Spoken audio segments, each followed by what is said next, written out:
Are we all here, Amy? Yes, I believe we are. All right. I apologize. I have a little construction, so I'm going to mute myself. Okay, that's fine. So good morning and welcome to the New York City Campaign Finance Board's public meeting for April 1st, 2021. The first item of business on our agenda is the approval of the minutes from the March 15th meeting. I move their approval. Is there a second? Second. All those in favor? So, Aye. so I was not present, but I believe the minutes to be correct based on my review of them and my understanding of what happened at the meeting. So, Okay. Although, so you can vote yes or abstain as you wish. Yeah, according to the meetings, Aye.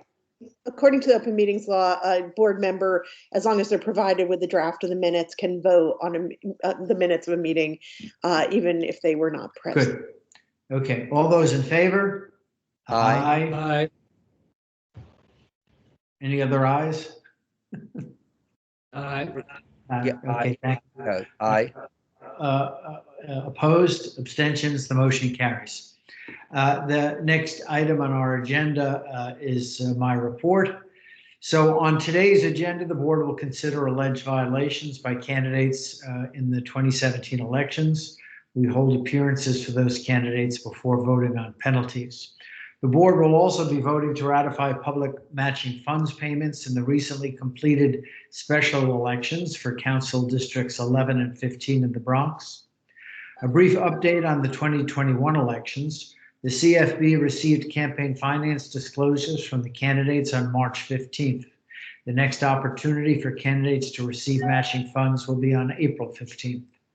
So far, the board has issued more than $48 million in public matching funds to 200 candidates running for city office in 2021. These public funds can help more New Yorkers run for city office and give city voters more choices at the polls. The news website, The City, published an analysis of contributions and public financing data last week that shows women candidates are raising more money and receiving more in public financing. It is a good review of how the campaign finance system is working so far in this election, and I recommend that you go read it. Since our last meeting, we learned the results of the first New York City election to be tabulated using ranked choice voting. Sylvania Brooks Powers won the City Council District 31 race with 59% of the active ballots counted in the 9th and final round. We are anticipating additional data from the Board of Elections showing how many voters ranked more than one candidate on their ballot. The Board of Elections says that we can exclude the tabulation for the special elections in City Council Districts 11 and 15 on April 16th. With that, I will turn to Amy Loprest for her report.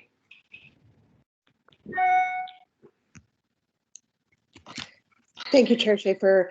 I only have a brief report. I just, from the staff perspective, tomorrow is one of the first employees of this Campaign Finance Board will be retiring. Ken O'Brien joined the staff of the Campaign Finance Board for the very first election on January 29th, 1989.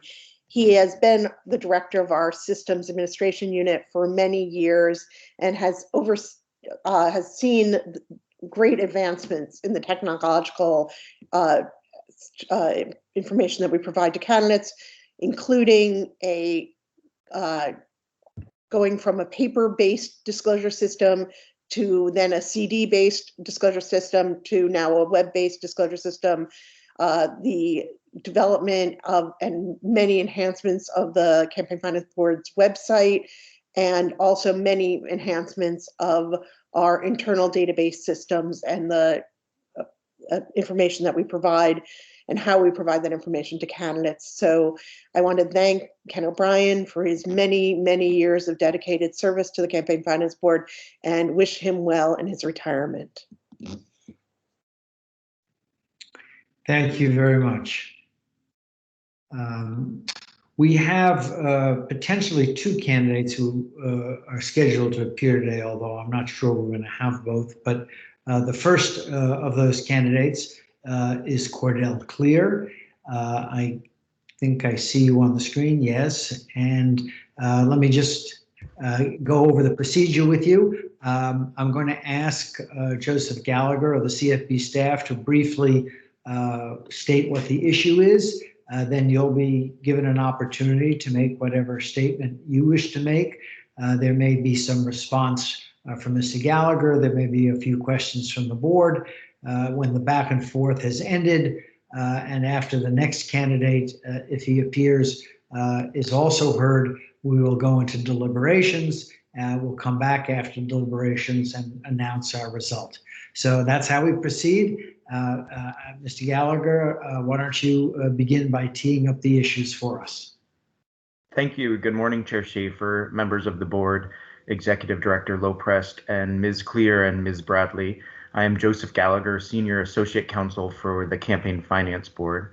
Appearing with me today is Leandra Flores, an auditor for the CFB. Before the board this morning is the matter of the Cordell Clear campaign in the 2017 election for City Council District 9 in Manhattan. The campaign was a participant in the program and received public funds.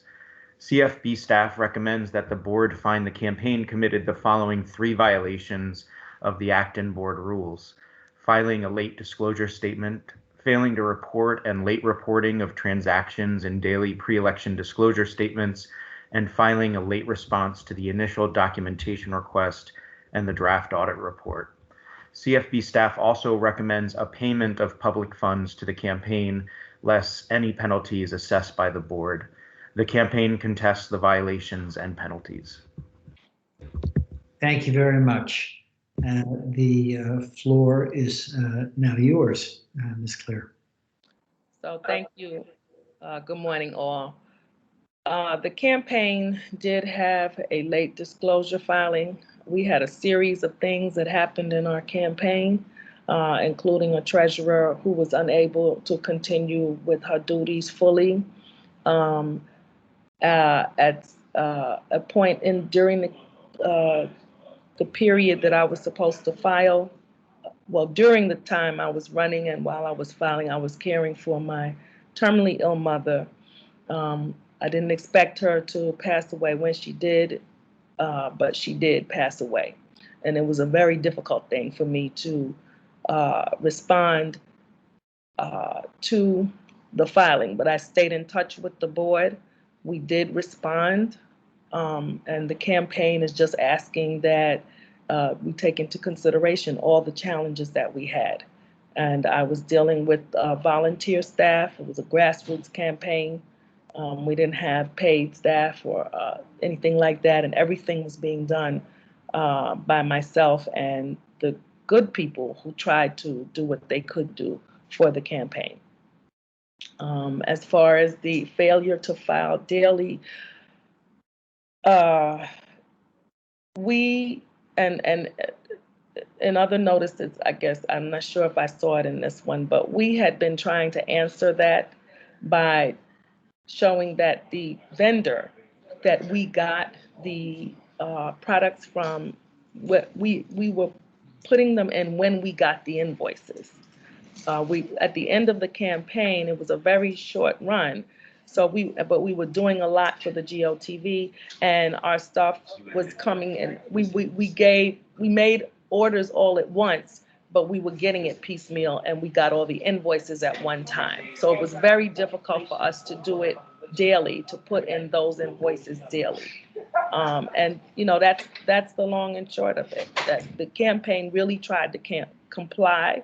We weren't trying not to do what we were supposed to do, but under the circumstances and based on what we had, we did the very best we can, and we stayed in touch. Like I said, we were informing CFB at all times what was going on with the campaign and the candidate. So I guess I'm here today to ask that the board take into consideration these very human things that happen. These were not deliberate we weren't ignoring things or not wanting to do it. There was no intentional or any kind of misaction on our part. We did our best to comply with the rules. And we apologize that the campaign was late, but we are asking that we not be penalized to that degree. Thank you very much. Mr. Gallagher, do you have anything further to say?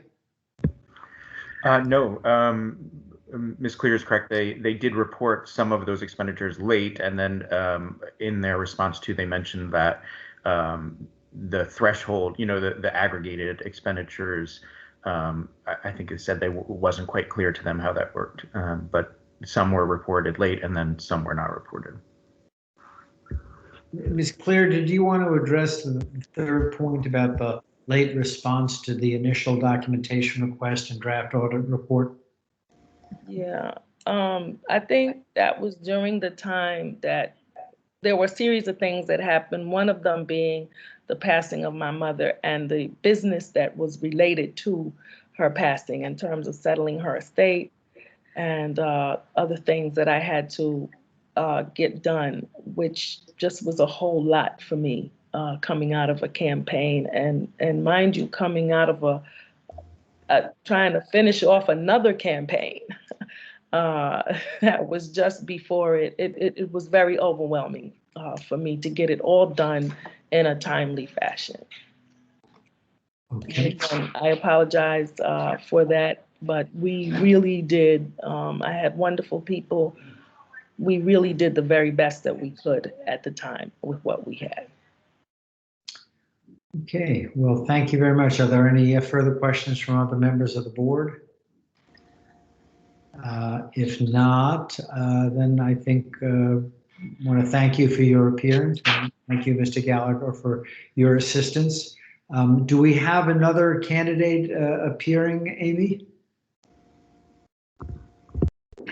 I don't believe that he is here.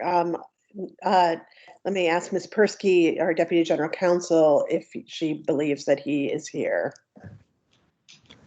I do not believe that he is. I made several attempts to contact the campaign and never received a response as to whether they were planning to appear. And I haven't heard otherwise, so I don't believe they are here. Okay. In light of that, then we will go directly into deliberations, and we'll be back in a little while with our decision concerning these two campaigns. Thank you very much. See you soon. Thank you.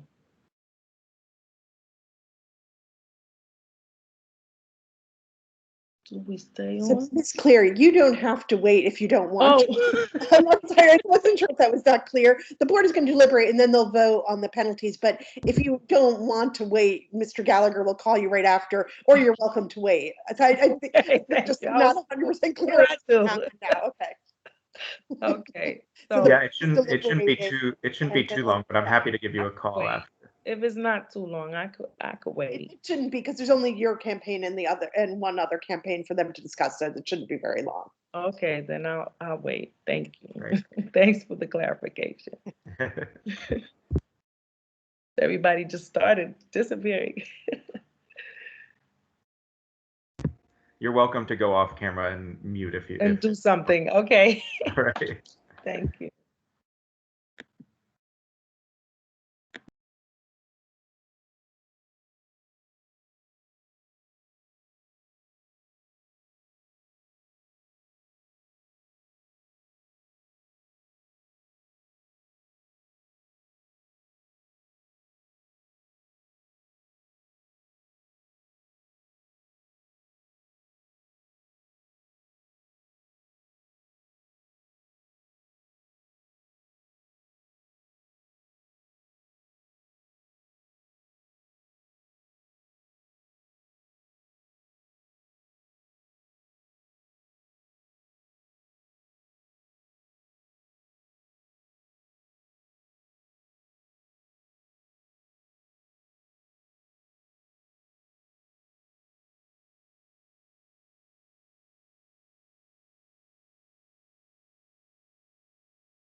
All right, it looks like we're all back. So we'll resume our meeting. We have two candidates to consider. We'll do them one at a time. So first up is Ms. Cordell Clear, a candidate for City Council District 9 in 2017. The board proposes to find the following violations and to impose the following penalties. 1, filing a late disclosure statement, $250. 2, failing to report or late reporting of transactions in daily pre-election disclosure statements, $300. 3, filing late response to the initial documentation request and the draft audit report, $1,200, for total penalties of $1,750. In addition, there is a recommended further public funds payment to the candidate of $1,884, which means in net terms that the campaign will receive $133.64. I move that we approve those proposed penalties and public funds repayments. Is there a second? Second. All those in favor? Aye. Opposed, abstention, the motion carries. Next, we have Mauli Hormeku, a 2017 candidate for City Council District 42. The board proposes to find the following violations and impose the following penalties. 1, failing to provide bank statements, $124. 2, failing to demonstrate compliance with cash receipts reporting and documentation requirements, $554. 3, failing to file disclosure statements, $467. 4, accepting a contribution from an unregistered political committee, $3,111. 5, making cash expenditures greater than $100, $623. 6, failing to demonstrate that spending was in furtherance of the campaign, $622. 7, converting campaign funds to personal use, $12,807. 8, failing to document transactions, violation, no penalty. 9, failing to respond to the draft audit report, $500. 10, material misrepresentation and submission of false or fictitious information, $20,000, for a total penalty of $38,808. And in addition, the board proposes to find a breach of certification. I will move the approval of those penalties and findings. Is there a second? Second. All those in favor? Aye. Aye. Opposed? Abstentions? Yeah, sometimes it's like how couples get argued sometimes and, might have taken a break. Just to put themselves on mute, we're getting a little background noise. Thank you.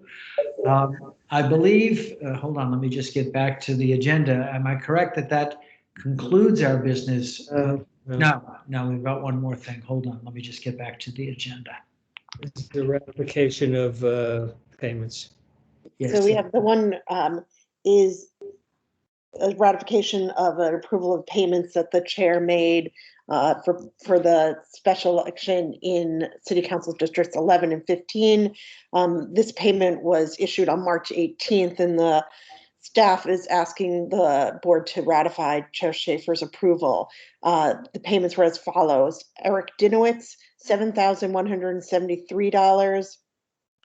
Jessica Holler, $9,332. Mina Laura, $9,971. Daniel Paternak, $10,258. Ischia Bravo, $7,125. Elisa Crespo, $6,800. Oswald Felix, $7,125. John Sanchez, $7,125. And Altagracia Soldavia, $3,047. I move someone else has to make the motion. Yes, I move ratification of those payments authorized by Chair Schaefer. Second. All those in favor? Aye. Aye. Opposed? Aye. Abstentions? The motion carries.